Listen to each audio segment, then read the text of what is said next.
বন্ধুরা, আমি এই কাকুর থেকে সব ফল টল নিই, ঠাকুরের জন্যও নিই, খাবার জন্যও নিই। তো এখন তো পুজো করব বাড়িতে গিয়ে, তাই জন্য দেখলাম লিচু এখন নতুন বাজারে চলে এসছে লিচু, তাই আমি লিচু নিলাম। তো লিচুর অনেক দাম বন্ধুরা। তো এই থোকাটা হয়ে গেছে 1 কেজির একটু বেশি, 140 টাকা এই লিচুটার দাম বন্ধুরা।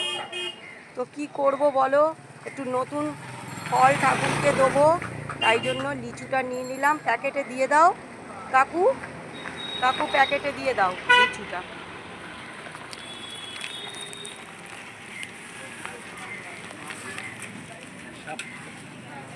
ক্যামেরা হয়ে গেল। বন্ধুরা দেখো, ওনাকে পয়সা দিচ্ছি। এই যে আমরা ভিডিওটা দেখব।